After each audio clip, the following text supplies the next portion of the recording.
Now our last 4 days of review, which is day 15 through 18, is going to cover our last topic, which is statistical inference. Now I do recommend that you look over this handout I gave you at the beginning of Chapter 8. Do keep in mind this cannot be used on the test, obviously, and it is not in any way, shape, or form on the formula sheet giving you all this detail. One of the key things when you're looking at proportions that you need to be cautious of is when we did the difference of two proportions, the confidence interval versus the hypothesis test. Remember we did pooled proportions. The pooled proportions is only used for the test and not in the confidence interval, so do keep that in mind. Also remember, as part of your plan conditions, if you're doing a test or confidence interval, the kind of words that I have here in the red are the great way to get credit for either writing the formula or just naming the test or confidence interval that you're doing. They always ask you to either state this or the formula. I think the statement itself is probably a little bit easier to write and get it correct. Back in Chapter 2, when we first learned this material, we always talked about the Z statistic. The Z statistic really, when we hit the inference testing in Chapters 8 through 12, starts to go away, and we really don't use Z anymore. We only use T. Remember, Z is only used when the standard deviation of the population is given. I highly suspect you will never see a free response where you use the standard deviation of the population. However, you might see a multiple choice question where they would ask you which one to use, and that's when you use Z over T. Most of the time now when you do test of the means, if you are just given the standard deviation of the sample, that's when we're going to use our t-tests. So either your intervals or test. Remember when you do your test, it could just be one sample, or is it really two sets of data you group together and you make a paired data for? A paired t-test is the same as doing a one sample. You're just going to have to find the differences in your data before you compute the new mean and standard deviation. Do not use this one right here, the difference in two samples, as paired data. If it's paired, that really is just a one sample type of scenario. Don't forget too, when you do anything related to the T statistic, you must list your degrees of freedom to get full credit in your due portion of your analysis. We then wrapped up with Chapter 11, our chi-square. I do recommend that you look at my guidelines here. How do you know which chi-square test it is? One sample, one variable, that's going to be goodness of fit. A one sample but two variables. Maybe we're looking at a bag of M&Ms and we want to look at two variables such as maybe the color and the shape of it. So that would be the two different variables, but it's just one sample. Versus homogeneity is two samples and one variable. Maybe the variable of interest is color, but the two samples would be one bag of M&Ms and one bag of Skittles in that case. We then wrapped up with Chapter 12, which is our confidence interval and test for the slope. Basically, this is when we want to look at if two quantitative variables have any type of impact on each other. So would the slope be greater than or less than? Chi-square was for categorical, and the slope here is for quantitative, is the difference on that.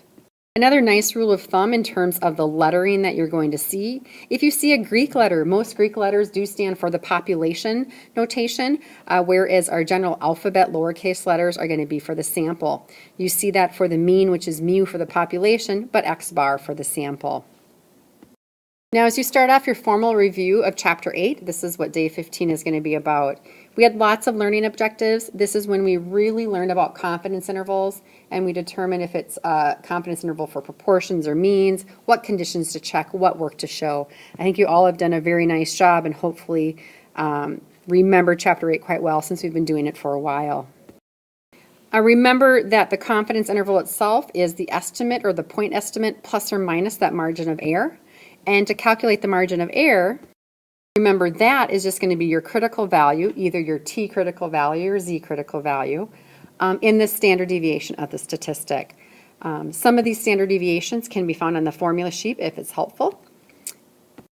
Do recall when finding that critical value for the confidence interval, if you're trying to find the critical value for 95% confident, don't forget you have to think a little bit differently about it. To be 95% confident would be this range of it.